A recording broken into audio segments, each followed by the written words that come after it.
معزز ناظرین، ایک کیو چنگاری چینل کی طرف سے آپ کو خوش آمدید۔ آج میں آپ کے سامنے مودودی صاحب کے چند اقوال رکھنا چاہتا ہوں جو ناچیز کی رائے میں سونے کے پانی سے لکھے جانے کے قابل ہیں۔ تاہم ان اقوال سے قبل چند گزارشات ہیں۔ جماعت اسلامی کو مودودی صاحب نے بنایا تھا۔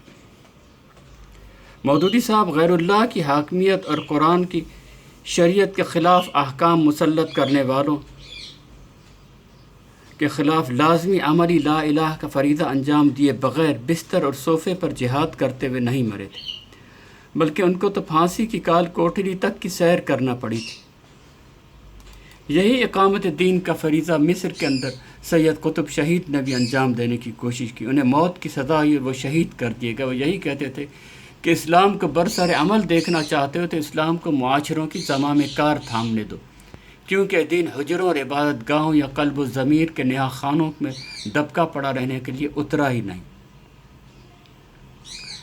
یہی اقامت دین کا فریضہ ہمارے اوپر بھی فرض ہے، سب سے بڑا فرض ہے۔ اللہ کا دین بغیر اجتماعی جد و جہد کے کبھی قائم و غالب ہو ہی نہیں سکتا۔ مودودی صاحب نے کبھی یہ دعویٰ نہیں کیا کہ میرا موقف و نظریہ یا درست اسلام ہے۔ انہوں نے تو اپنی سمجھ کے مطابق اللہ کے دین کے قیام و غلبے کے لیے ایک تحریک چلائی اور کہا جسے اقامت دین کے لیے میرا طریقہ درست لگتا ہے میرے ساتھ چلے، ورنہ اقامت دین ہی کے لیے اپنے درست موقف کے مطابق چلے۔ لیکن ایک جماعت کی شکل میں جہاد لازمی فرض ہے، اتنا لازمی کہ نماز اور روزے سے بھی بڑھ کر لازمی۔ یہی وہ حقیقت ہے جس کو ڈاکٹر اسرار احمد صاحب نے بھی بیان کیا۔ دیکھیے، میں اپنے مطالعہ قرآن اور فہم قرآن اور تدبر قرآن کی سب کا خلاصہ آپ کو بتاؤں۔ اگر دین حق مغلوب ہو اور باطل اور طاغوت قائم ہو، اولین فرض عین اس طاغوت کو ختم کر کے اس کے غلبے کو توڑ کر اللہ کے دین کو غالب کرنے کی اصل اور پہلا اور فرض عین نماز سے بھی پہلے یہ فرض ہے۔ نماز کی صداقت اس پر ہوگی۔ اگر یہ کر رہے ہیں کہ نماز سے یہ نہیں کر رہے تو نماز جھوٹی ہے۔ باقی کو آپ نے دوبارہ کر رکھا ہے، لیکن سائڈ کر رکھا ہے، نماز پڑھ رہی ہے کہ نماز ہو جائے گا، جھوٹ بول رہے ہیں۔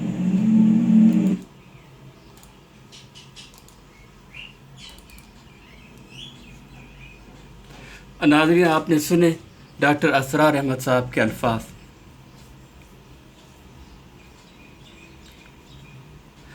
اگر آپ نہ تو خود کسی اجتماعی جد و جہد میں شامل ہیں اور نہ ہی کسی بھی قسم کی اجتماعی جد و جہد کرتی جماعت کی حمایت ہی کر رہے ہیں، بلکہ الٹا مودودی صاحب یا جماعت اسلامی کے حسد میں مبتلا ہو کر اس کی برائیاں کیے جا رہے ہیں، اس کو منافق کہہ رہے ہیں، اس پر تنقید کیے جا رہے ہیں، تو آپ کسی طور بھی اللہ کے دین کی اقامت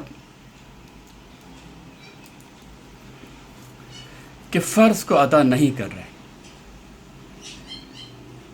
بلکہ اس کا راستہ روک رہے ہیں۔ دو آنکھیں بند ہوتے ہی آپ کو پتہ چل جائے گا کہ صرف اور صرف اللہ کی عبادت، لا الہ الا اللہ، ایاک نعبد تک کاربند رہنے کے سب سے لازمی عملی فریضے کو سمجھنے ہی میں آپ نے کتنی فاحش غلطی کی۔ شرک کے نظام کی خود بے ضرر اطاعت کرتے چلے گئے اور کشمیر، افغانستان اور دیگر محاذوں پر اپنے خون سے قتال کرنے والی جماعت اسلامی کو منافق اور غلط ہونے کے فتوے دیتے چلے گئے۔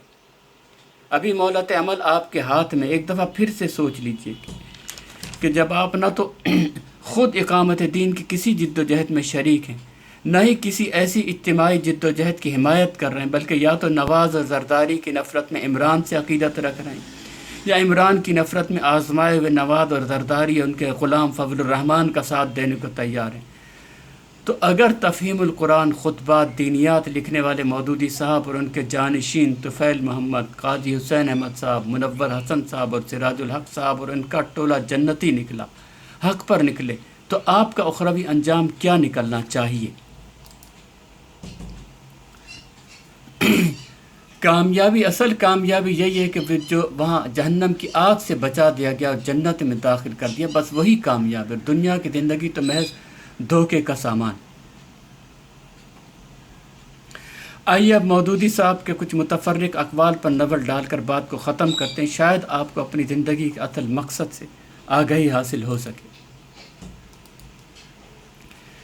اسلام دنیا میں جو اصلاح چاہتا ہے صرف وعظ و تذکیر سے نہیں ہو سکتی، بلکہ اس کو عمل میں لانے کے لیے سیاسی طاقت بھی درکار۔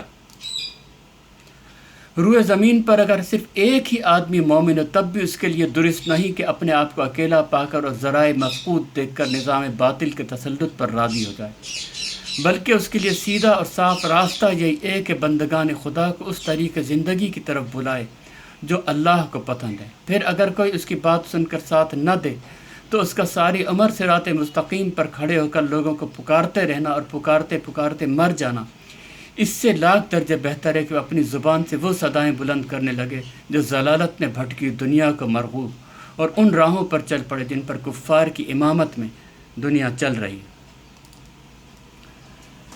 اقامت دین سے ہماری مراد یہ ہے کہ گھر اور مسجد، کالج اور منڈی، تھانے اور چھاونی، ہائی کورٹ اور پارلیمنٹ، ایوان و زراعت اور سفارت خانے، سب پر اسی ایک خدا کا دین قائم کیا جائے جس کو ہم نے اپنا رب اور معبود تسلیم کیا ہے۔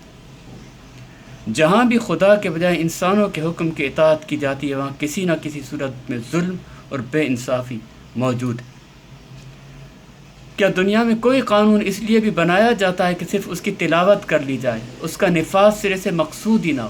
کیا واقعی ایمان اسی چیز کا نام ہے کہ ہم روز اپنی نمازوں میں کتاب اللہ کی وہ آیات پڑھیں جن میں زندگی کے مختلف پہلوؤں کے متعلق اصول اور احکام اور شریعت بیان ہوئے ہوں، اور رات دن ہماری زندگی کے اکثر و بیشتر معاملات ان کے خلاف چلتے رہیں؟ خدا نے ہمیں بہت اونچا منصب دیا ہے۔ ہمارا منصب یہ ہے کہ ہم کھڑے ہو کر تمام دنیا سے غیر اللہ کی حاکمیت مٹا دیں اور خدا کے بندوں پر خدا کے سوا کسی کی حاکمیت باقی نہ رہنے دیں۔ یہ شیر کا منصب ہے، اور اس منصب کو ادا کرنے کے لیے کسی قسم کی خارجی شرائط درکار نہیں ہے، بلکہ صرف شیر کا دل درکار ہے۔ وہ شیر نہیں جو اگر پنجرے میں بند ہو تو بکری کی طرح ممیانے لگے، اور شیر وہ بھی نہیں جو بکریوں کی کثرت تعداد کو دیکھ کر یا بھیڑیوں کی چیرہ دستی دیکھ کر اپنی شیریت بھول جائے۔ شراب، جوا، سود، رشوت، فحش، تماشے، بے حیائی کا لباس، بد اخلاق بنانے والی تعلیم اور ایسی دوسری چیزیں اگر آپ وعظوں سے اور تبلیغوں سے دور کرنا چاہیں تو کامیابی ناممکن ہے، البتہ حکومت کے زور سے سب بلائیں دور کی جا سکتی ہیں۔ امکان اس امر کا بھی ہے کہ آپ تمام عمر جد و جہد کریں اور پھر بھی اللہ کا نظام نافذ نہ ہو، اور اس کی وجہ اس نظام کی کمزوری نہیں ہوگی۔ اگر آپ اس نظام کے لیے سعی کرنے کا حق ادا کریں تو آپ کی بھی کمزوری نہیں ہوگی، بلکہ وہ قوم کی بدبختی ہوگی جو ایسے لوگوں کا ساتھ نہ دے۔ اللہ تعالیٰ کسی قوم کو وہ چیز نہیں دیتا جس کا وہ اپنے آپ کو اہل ثابت نہیں کرتا۔ اللہ کا دین غالب ہو کر رہے گا۔ ہمارے کرنے کی جو چیز ہے وہ یہ کہ ہم اپنی کوشش میں کوئی کسر نہ اٹھا رکھیں۔ مصائب حق پر نہیں بلکہ اہل حق پر آتے ہیں، لیکن جو لوگ سوچ سمجھ کر کامل قلبی اطمینان کے ساتھ یہ فیصلہ کر چکے ہوں کہ انہیں بہرحال حق پر ہی قائم رہنا اور اسی کا بول بالا کرنے کے لیے اپنا سارا سرمایہ حیات لگا دینا ہے، وہ مصائب میں تو مبتلا ضرور ہو سکتے ہیں لیکن ناکام کبھی نہیں ہو سکتے۔ احادیث سے معلوم ہوتا ہے کہ بعض انبیاء ایسے گزرے جنہوں نے ساری عمر دین حق کی طرف دعوت دینے میں کھپا دی اور ایک آدمی بھی ان پر ایمان نہیں لایا۔ کیا ہم انہیں ناکام کہہ سکتے ہیں؟ نہیں، ناکام وہ قوم ہوئی جس نے انہیں رد کر دیا اور باطل پرستوں کو اپنا رہنما بنایا۔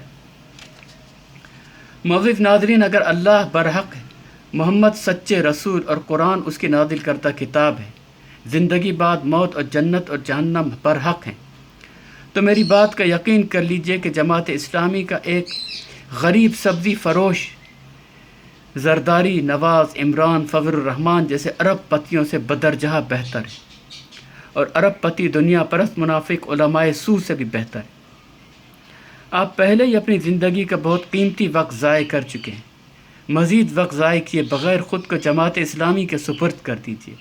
ایک ادنا کارکن بن کر بھی آپ اپنی کروڑوں برس کی آخرت کو سنوار سکتے ہیں۔ کاش میری یہ بات آپ کے دل میں اتر جائے۔ وما علینا الا البلاغ المبین۔